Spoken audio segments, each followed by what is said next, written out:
Oi, pessoal. Olha só, já pararam para pensar na balança da justiça? O que acontece se um dos pratos, digamos, pesar mais por causa de uma relação pessoal do juiz com o caso? Pois é, né? Como é que a gente garante que o julgamento seja realmente imparcial? Exato. É disso que a gente vai falar hoje. Vamos mergulhar nas regras de impedimento e suspeição do juiz lá do Código de Processo Civil. São mecanismos fundamentais, sabe? Estão ali principalmente entre os artigos 144 e 148 do CPC. O objetivo é justamente esse: assegurar a confiança no sistema. Perfeito. E ó, antes da gente continuar essa conversa, para quem acha importante entender mais do direito, fica aquele convite, né?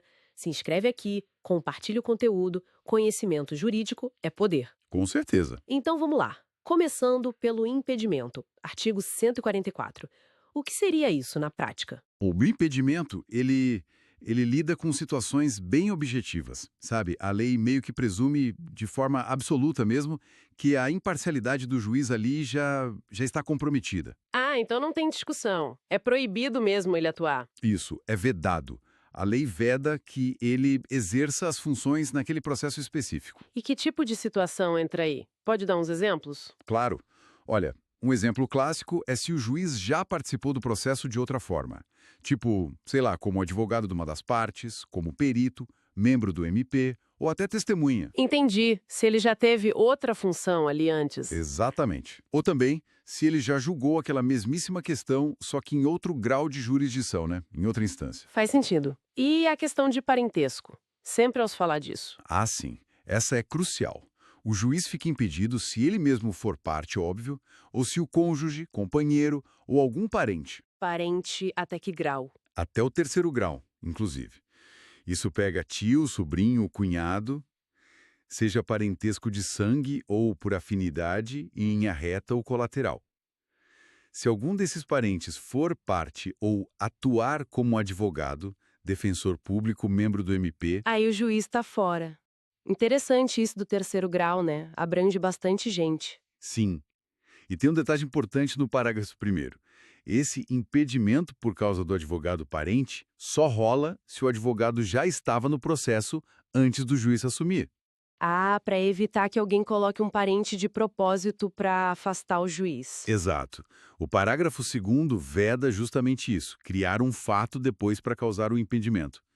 E tem mais, o inciso 8 impede o juiz que a cliente do escritório de advocacia do cônjuge, companheiro ou parente, também até terceiro grau. Mesmo que o parente nem trabalhe naquele caso específico? Isso.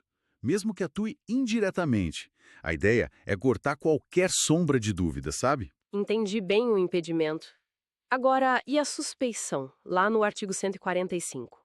Qual a diferença principal? A suspeição, ela é um pouco mais subjetiva. Não há uma proibição tão taxativa, preto no branco. São circunstâncias que, tipo assim, levantam uma dúvida razoável sobre a neutralidade do juiz. Tipo uma desconfiança. Que situações seriam essas? Por exemplo, amizade íntima ou, o contrário, né, inimizade forte, notória, com alguma das partes ou com os advogados delas. Ah, isso pode influenciar mesmo. Pode.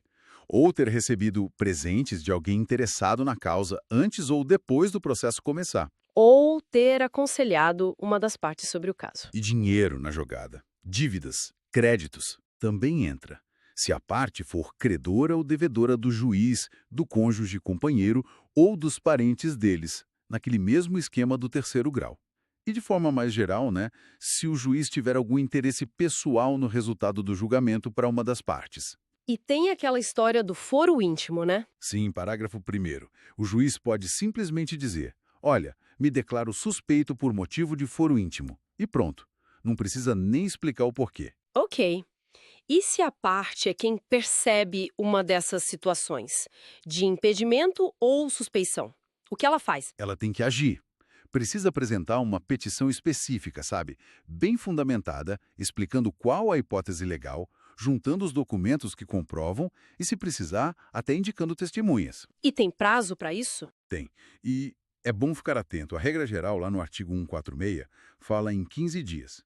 Esse prazo conta a partir do momento em que a parte ficou sabendo do fato que gera o impedimento ou a suspeição. 15 dias do conhecimento do fato. Ok. Isso.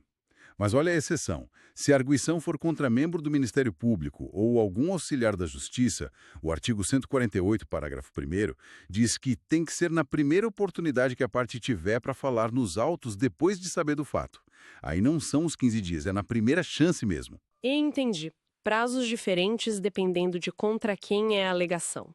E o que acontece depois que a parte protocola essa petição? Bom, o juiz arguído recebe. Aí tem dois caminhos. Se ele olhar e falar, poxa, é verdade, realmente estou impedido ou suspeito, ele nem discute, já manda o processo por substituto legal dele. E se ele discordar? Achar que não tem nada a ver? Aí ele não reconhece. Nesse caso, ele autua esse pedido da parte em separado como um incidente. Apresenta as razões dele, a defesa, digamos assim, em 15 dias e manda tudo para o tribunal analisar. Certo. Vai para o tribunal decidir. E enquanto isso, o processo principal fica parado, esperando. Depende. Chegando no tribunal, o relator vai decidir se esse incidente vai ter efeito suspensivo ou não. Ou seja, se ele para o processo principal ou não. Ah, então pode ser que o processo continue andando. Pode. Se o efeito não for suspensivo, ou enquanto o relator não decide, o processo principal segue. Mas se precisar de alguma medida urgente, tem que pedir para o juiz substituto. E se o tribunal, no final, concordar com a parte, acolher o impedimento ou a suspeição? Aí as consequências são sérias para o juiz arguído. Primeiro, ele pode ser condenado a pagar as custas desse incidente. Segundo, o processo vai definitivamente para o substituto legal. E os atos que ele já praticou no processo. Esse é o ponto crucial. O tribunal vai fixar o momento exato a partir do qual o juiz não poderia mais ter atuado naquele caso. E aí todos os atos que ele praticou depois desse momento são considerados nulos. Nossa, nulidade. Isso pode mudar tudo no processo. Muda completamente. Por isso a importância dessas regras. E tem mais algumas coisinhas relevantes, né? Tipo o quê? O artigo 147, por exemplo. Se dois juízes que são parentes, até terceiro grau de novo, estiverem vinculados ao mesmo tribunal ou juízo, eles não podem atuar no mesmo processo. Quem pegou o caso primeiro impede o outro de atuar. Para evitar qualquer tipo de combinação ou influência familiar ali dentro. Exato. E o artigo 148 estende todas essas regras de impedimento e suspensão que a gente falou para o membro do Ministério Público, para os auxiliares da Justiça, tipo escrivão, oficial de justiça, perito, e para outros sujeitos que precisam ser imparciais no processo.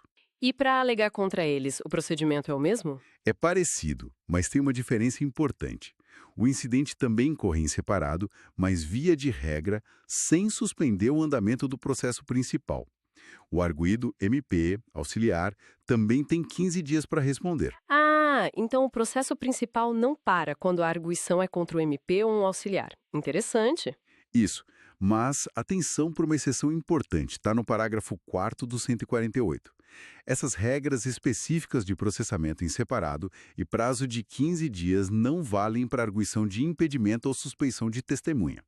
Para testemunha, a dinâmica é outra. Entendi.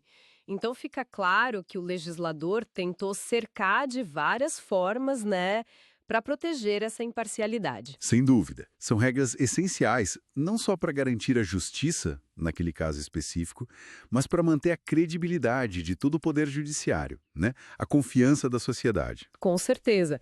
Mas aí fica aquela pulga atrás da orelha, né? Pensando aqui, será que essa lista de hipóteses na lei, por mais detalhada que seja, consegue realmente prever todas as situações complexas das relações humanas e profissionais que podem talvez sutilmente afetar um julgamento? Será que não ficam umas zonas cinzentas por aí, desafiando essa busca pela imparcialidade total na prática? É uma reflexão muito pertinente, né? É o desafio constante da aplicação do direito no mundo real, com todas as suas nuances. Fica aí para a gente pensar. Bom, esperamos que essa nossa conversa tenha ajudado a clarear um pouco essas regras tão importantes do CPC. Esperamos que sim. Agradecemos muito a atenção de todos. Se essa análise foi útil, não esquece de sinalizar com um like para a gente saber. Valeu e até a próxima! Até a próxima!